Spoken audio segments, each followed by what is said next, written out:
The Emperor's New Clothes. Once upon a time, there was an emperor that liked beautiful clothes.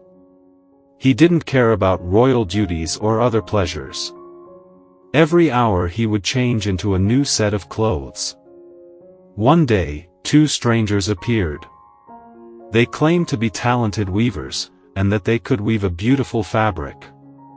Clothes made of that fabric had a stranger property. Anyone that didn't fulfill their duties or was foolish to see it, even if they stood close. It would be a great outfit. Wearing it, I will know which one in my court is not fulfilling their duties. I will be able to tell who is talented, and who is foolish apart.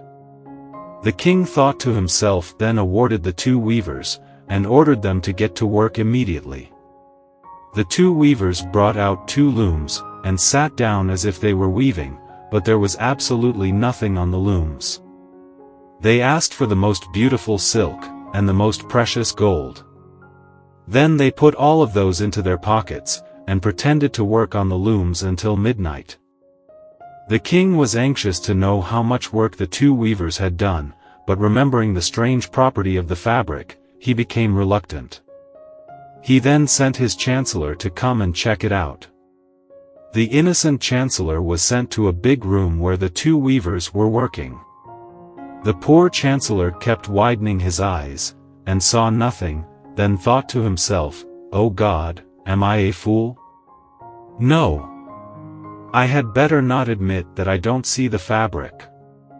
Oh, it's wonderful, the lines are very delicate," the chancellor quickly answered, and pretended to look through his glasses. "Such beautiful patterns, and colors. Yes, I will go back, and tell the king that I am pleased." Unable to resist, the king wanted to personally come, and see the fabric. He and his courtiers visited the two sly impostors who appeared to be weaving quickly without a single thread on the loom.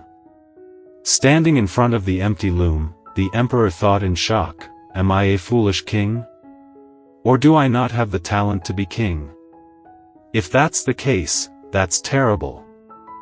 And so, he nodded his head in satisfaction, and looked at the loom without daring to admit the truth.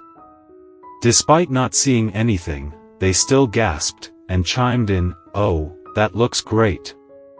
The holiday approaches, the two weavers pretended to take the fabric off the loom, cut into the air with large scissors, and stitched with needles without threads inside. Finally, they announced, "The outfit is finished. Your Highness, the clothes are as light as silk.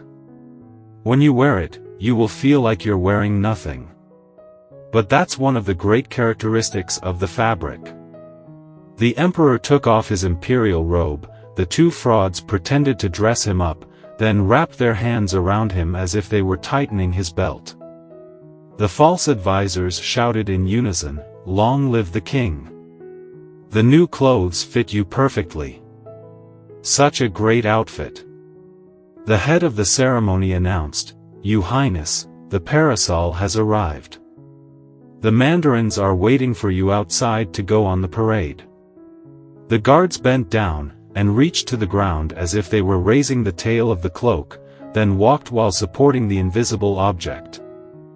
The emperor walked during the ceremony, the people stood on the two sides of the road and complimented loudly. No one said they weren't seeing anything. But suddenly, from a corner, a kid cried out, "Look, the king is naked." The crowd fell silent, then there were whispers, "The emperor isn't wearing anything." A boy said so. "The emperor isn't wearing anything. The emperor isn't wearing anything," the whispers grew louder. The emperor suddenly shivered and felt shocked because they seemed to be right.